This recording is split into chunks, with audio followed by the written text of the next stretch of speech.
Constitution. So that is the first major difference.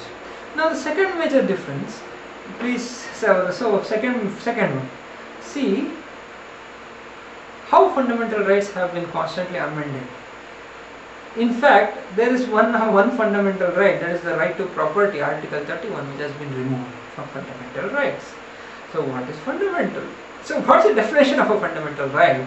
It is a fundamental means something very, very basic, and nobody can alter those basic rights. But this 44th amendment by Janata government removed this whole fundamental right of right to property and placed it as a legal right. See the joke. Understand this joke. What is the definition of a fundamental right? A right which is basic is a fundamental right. But how Indian Constitution has worked? The 44th amendment has taken away the fundamental right, that's the right to property, and it has placed it under the legal right. Now when government was asked, I mean after doing that you will have to send a memo, I mean you have to give a report why it was done. And in that report it was said that it was done, now all it has done was it was converting the fundamental right of right to property to a legal right, and it is now making legislature the protector of individual property. So that was a statement given. Please note this statement very well. What did it say? Legislation, that is the parliament, is now the protector of individual property. Now the question arises, what is this fundamental right? It is basically a restriction on state. Fundamental right is basically a restriction on state. It says that state, you should not do these things. These are the rights which are of the individual and don't affect these rights.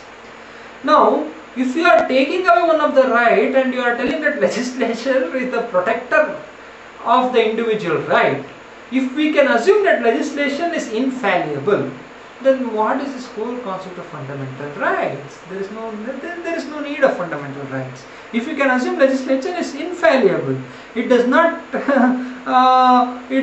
do any mistakes, then why fundamental rights at all?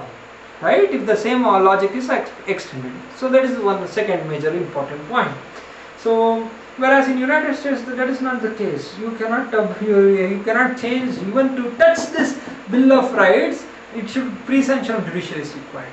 Whereas in India, the 44th amendment has actually taken away one of your fundamental rights, that is right to property, and it has placed it under the legal rights.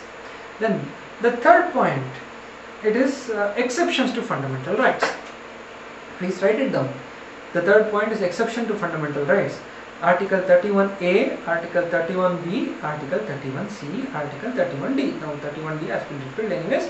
Now this Article 31A, 31B, 31C.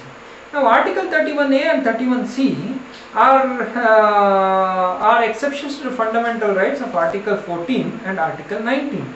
Anyways, don't take so much attention, because we will explain each and every right in coming few classes. What is Article 1419? Just remember this. Article 31A, write it down, and 31C are exceptions of Article 14 and Article 19. That means now if any law is made in okay, what is Article 31A? Now Article 31A is law for agrarian reforms. Write it down. Article 31C is law for implementation of DPSP. Now if any law is made in pursuing Article 31A or Article 31C, and if such law violates Article 14 or Article 19 respectively, then that law shall not be invalid. What was the Article 13 statement? Go back to the go and see your pages. See what is Article 13 states. The state cannot implement any law which takes away or abuses any right as enumerated in this part. And if there is any such law, it is unconstitutional to the extent of violation. Now this is an exception. It says that, Constitution says that if there is any law made by the government to pursue Article 31A or Article 31C, then those laws can violate Article 14 and Article 19. So this is an exception. Now this is the whole fun of study of Constitution, is that how power have been balanced. So this is the thing. So now again the question comes, what are fundamental rights? Fundamental rights are those rights which are to be basic, and now we are telling that if it violates, if it satisfies this condition, then your fundamental rights can be violated. So that is the point. That's another one of the important differences. That's not the case in United States. And what is this Article 31B? Now this is Article 31B is the most famous reservation article. Now Tamil Nadu has taken 69% of reservation because of this Article 31B. So generally 9th schedule has to be read along with Article 31B. So Article 31B says that anything that has been in 9th schedule, as it has a blanket of constitutional invalidity. So if I make any law and put it on the 9th schedule, which has to be read along with Article 31B, then you cannot declare that law as unconstitutional. Please understand this.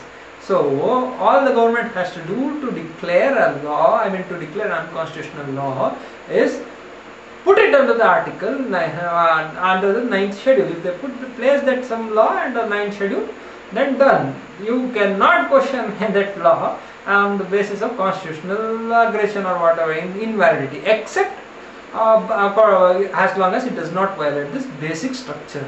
Now this basic structure has enumerated in Keshavananda Bharati case, which we will discuss shortly. So understand this very well. Now what is Article 31B?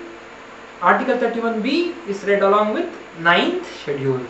So if the government wants a constitutional invalidity protection, that is a blanket of this, so it does not want to make the question open to judicial review, then what it will do is, it will put that whole law into this amendment, whatever the whole amendment in the 9th schedule. So once if it is put in the 9th schedule, you get a blanket cover of question of constitutional invalidity. But however, it is open to question as long as it does not violate the basic structure of the constitution. We will explain this basic structure in the short time. So understand this, as long as it doesn't affect basic structure. Only question is that if it, basic structure is the only question.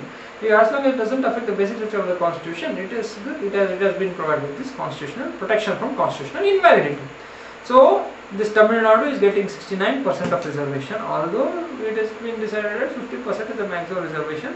Still Tamil Nadu is getting 69%, Rajasthan is getting some 67% because of this Article 31B and 9th schedule. Okay. Then the next point. The next point is the fundamental duties. Okay. So Article 51A enumerates certain fundamental duties of the citizen. So if you are a citizen of India, you have certain fundamental duties to do. But again, the fundamental duties are not enforceable in any code. That is, if you are not performing a fundamental duty, you are not punished as such. But still, if there has been a case in the court, and if there is a gross violation of fundamental duties, for example, in fundamental duty you have to respect the national flag. But if there has been a gross violation of that fundamental duty of respecting the national flag, then the court can consider not giving you the fundamental right. Now that might look to you fine, but the question is again, fundamental rights are fundamental rights, and it should not be denied to the person in any circumstances. But here in this circumstance,